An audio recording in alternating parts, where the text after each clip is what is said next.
My name is Bailey. This is Max. He's adorable. Welcome to Disney Movies with Max and me. Max is a Jack Russell Terrier. He's super cute and fluffy. If you hear barking, he's sorry.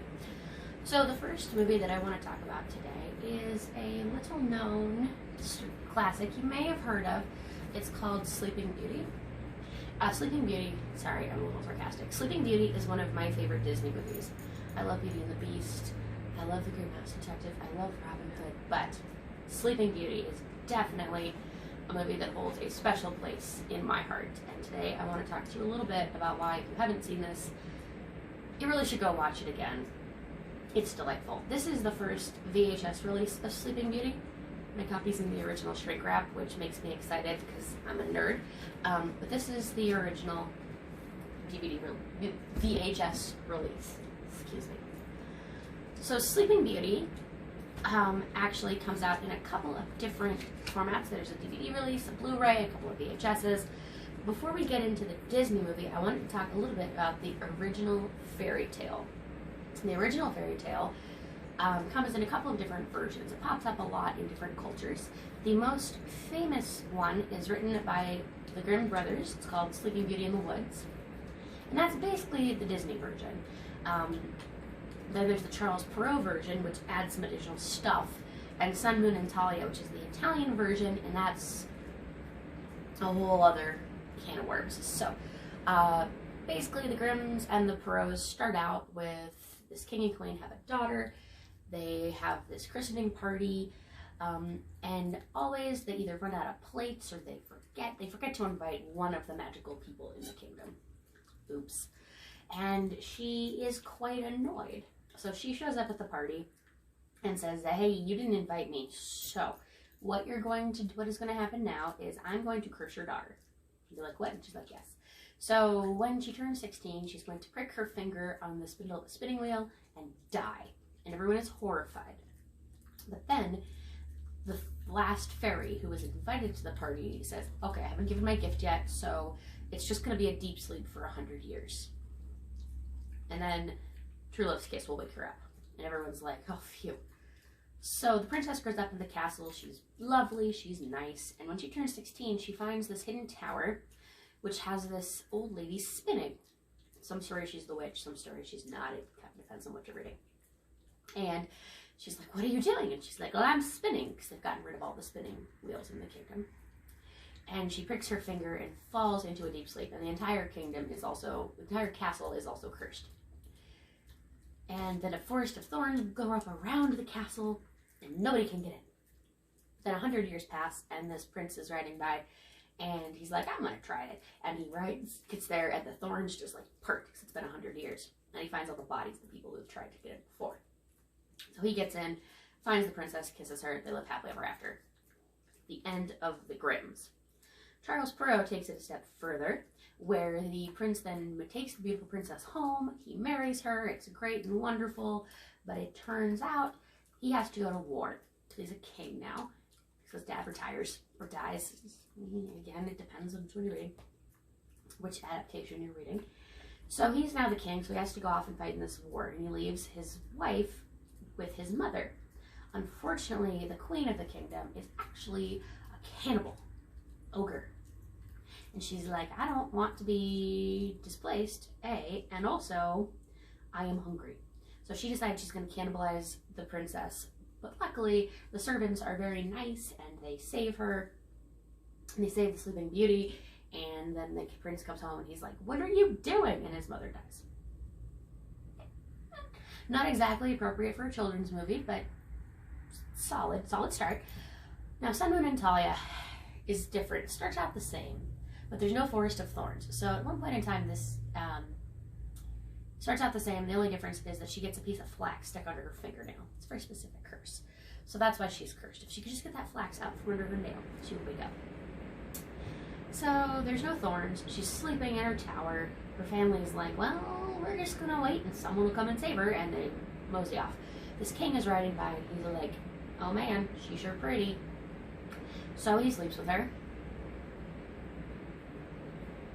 And she wakes up 9 months later when one of her twins sucks the flags out from under her nail. Yep. In the original Sun, Moon, and Talia, Sleeping Beauty is in fact raped by a passing king. So she wakes up, she's all kinds of confused, and she's like, alright, well, I'm gonna name this kid's Sun, this one's Moon, we're gonna move on. Then the king comes back, and he's like, oh, hey, you're alive, and you have children, I should bring you home. His wife is not pleased, and his wife, funnily enough, is also, like in the Perot version, the mother-in-law, is also a cannibalistic ogre. So she decides she's going to consume the flesh of Sun and Moon, and eventually Talia. So she tries to be sneaky, and then the king figures it out. She's put to death, and he marries Talia, and they all live happily ever after. The end. So that's the original Sleeping Beauty. It's lovely and cheerful. Now, the other thing that is interesting, the Disney version takes a couple of liberties. And in some cases, when Disney makes changes, I'm annoyed, but in this case, I'm quite pleased. So they made it so that the princess wasn't asleep for 100 years. She knew the prince before, even though it was love at first sight, still, it works. No one is exactly annoyed at this turn of events. And I think it was a nice twist. Now, The Sleeping Beauty by Disney has gotten a lot of flack by people in modern years for one big reason, and that is the anti-feminist piece. Because the main character is a woman, but she sleeps through the entire movie. So I just want to get this out of the way right now. Sleeping Beauty needs to be asleep. If Aurora is not sleeping through the whole movie, it loses its punch. I think it's a good choice. For this movie, it means that Prince Philip is actually one of the more well-developed early Disney princes, which is quite cool. It means we get the 3 fairy godmothers, who are delightful and snarky and sarcastic and old, which is great. And we get one of the greatest Disney villains of all time, voiced by the fantastic Eleanor Audley, Maleficent. Fight me. She's the best. So, Sleeping Beauty with Disneyland, Disney World, is actually a very marketable property, and mostly that's because of Maleficent. So Disney's done a couple movies on Maleficent herself, as well as on the Maleficent the sequel. There's some retellings. It's been done a lot. Disney's also gone through this phase of doing the Twisted Tales, and this is the Sleeping Beauty one, which is Sleeping Beauty never woke up. And so she's in her dream world fighting to get out. Excellent book. Liz Braswell, Once Upon a Dream. Highly recommend it. Hey, Max. Max and I watched Sleeping Beauty last night. He enjoyed it. He actually watched it. Yeah. So, I actually wrote a book called Journey Through Disney, where I watched every single movie in the Disney animated canon, did a web series on the Silver Petticoat Review, and so I'm going to kind of refer back to my own work as I am telling you about Sleeping Beauty, because I already did all this research, and is it cheating? I don't think so. If you got it, use it. So, this is available on Amazon, by the way. Yes, I know, Max, you love being the center of attention. Alright, so Sleeping Beauty was made in 1959. It was a huge undertaking. There was a lot of conflict in the studio about Sleeping Beauty. It was made using Technorama 70. To this day, Sleeping Beauty and The Black Cauldron are the only 2 movies made in Technorama. It didn't make its entire budget back, and was kind of the end of the big Disney princess fairy tale stories until the Disney Renaissance came back. A lot of people called it pretentious, which, to be fair, you can kind of see, but it is a beautiful movie. The soundtrack is fantastic. The soundtrack is actually made using the ballet, the music from the ballet Sleeping Beauty by Tchaikovsky, who also did the Nutcracker Suite. It's almost like they're made to be together. Like the ballet music perfectly matches the animation, and it's just, so good. Also, Sleeping Beauty herself is voiced by Mary Costa. Oh goodness. By a lady named Mary Costa, and Prince Philip is voiced by Bill Shirley, and they actually sang their own parts, which is kind of cool. So the animation for this movie is very interesting. The animation, hold that thought. Yes, Max, I know. Oh, little bladder. The animation for Sleeping Beauty is very interesting because there was a lot of conflict in the studio. So, here's how it goes. Disney wanted the backgrounds to be very rich. He had kind of a specific idea for how he wanted this movie to look. And because they were shooting in Technarama 70, he needed the backgrounds to be just like, he wanted them to be in-depth and gorgeous. So he hired this guy named Ivan Earl to do the backgrounds. And they look like tapestries and paintings from medieval times. They're gorgeous. And as he was doing that, he wanted the backgrounds to not be overwhelmed. So he named Ivan Earl like the captain of the animation team, the design team, which meant that he had veto power over a lot of the stuff that the animators did. Whew, that caused some issues. So the backgrounds were stunning to the eye, but hellish to the animators, is a quote from one of the animators. If you look at the box, this is the Masterpiece Edition, you will notice the characters are pretty cartoony. Like they look like cartoons. That's the idea. The backgrounds do not fit that, so there was a struggle with getting the characters to not be overwhelmed by the backgrounds or having the characters look too out of place, so they had to do some shifts in how they designed their characters. There were also struggles kind of in design. Frank Thomas, who did the animation on Merryweather for some of the scenes, Frank Thomas and Ollie Johnston did the Three Good Fairies. Merryweather was in the scene where she's dancing with the mob, is supposed to look weightless, and he'd worked really hard to give her this animated weightless look. And then Ivan Erling was like, and give her a black bodice. It's like it was like an anchor on this character that just dragged her down. And the animators were not used to, when they went to the walls for other people with issues, to not be listened to. And they won some battles, but a lot of those design things, they were not successful, and Ivan Earl's rules carried the day. I know, it's so hard being a puppy. One of the examples of a time that the animators won was when Frank Thomas and Ollie Johnston decided that the Three Good Fairies should actually be different. Originally, they wanted them all to be the same. They were like, no, that cannot be a thing. And they did win that particular battle.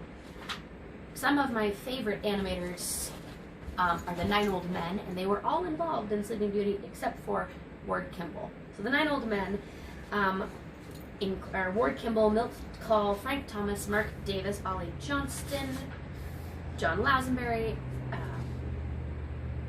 Frank Thomas, Erik Larsen, Wolfgang Reitherman, and Les Clark. Sure. Of those dudes, Milt Kahl was Milt Kahl, Frank Thomas, Mark Davis, Ollie Johnston, and John Lazenby were directing animators. Milt Kahl worked on the design for Samson Horse. He did a lot of those. You can kind of tell too if you've watched enough Disney animation, kind of different styles of the different animators. Frank Thomas and Ollie Johnston did the Three Good Fairies, and Mark Davis did the animation for both Aurora and Maleficent. Erik Larsen, Wolfgang Reitherman, and Les Clark were sequence directors. Also, John Lazenby directed the scene with the two kings getting drunk and singing. So, that's important information to me that you all know. You're welcome. The other fun thing about the animation for Sleeping Beauty is that, like with a lot of the other earlier movies and a lot of the movies you can see, they did what is called live action referencing, and those are real fun to watch because they've got like people pretending to climb, and it's basically so that way the animators have a live action reference for what people are doing, so their characters are moving in a way that flying hedgehog that actual people will move. So if you do have a copy of the Masterpiece Edition, it's got special features which include interviews with the animators and some footage, some of that live action footage. It's a 15-minute video, well worth a watch. The other place you could find that is on the Platinum Edition, the 50th Anniversary Edition, which is my personal favorite. It's got the movie itself and then an entire DVD of special edition animation background stuff, which is just... I'm a nerd. I'm an animation nerd. I can't draw, but I like watching and admiring the skills of people who can. So like I said, Sleeping Beauty did not go over well. It did okay, but a lot of people thought it was kind of pretentious and soulless. And like, I can see it. It's not, the other thing with Sleeping Beauty is that it's not technically perfect. Like, Pinocchio's kind of pretentious. Fantasia's kind of pretentious, but they're both artistically, stylistically, technically fairly perfect. Sleeping Beauty is not. There are some places where those characters in the backgrounds do clash, where the story kind of goes, what? Why? Why would you make that choice? But overall, I think it comes together to make a stronger movie. The music, the artistry, all of that just kind of works together. Just saying. I also do want to talk briefly about the different characters. So, Mark Davis did the animation for Aurora, and she was modeled after Audrey Hepburn in that kind of 1950s Doris Day, like, beautiful style. But she also reminds me a lot of the turn-of-the-century Gibson girls. She's got that same kind of facial structure, and that doesn't necessarily make sense because Gibson girls are only around, it's a specific style of lady, and they're only really around at the turn of the century. But just like in the 1990s we're nostalgic for the 70s being nostalgic for the 50s, it is possible that that kind of pops back up again. The other thing I want to talk about is the ending. The last 15 minutes of this movie are an animation like tour de force. It's action, it's adventure, it moves really quickly, the music is a wonderful complement. It just flows together really, really well. I went through a phase where most Disney movies, to me, were viewed as something that I was a bit embarrassed to like. I always liked Beauty and the Beast. I always liked The Great Mouse Detective and Atlantis. Well, I was in this phase. Oh, goodness. Right?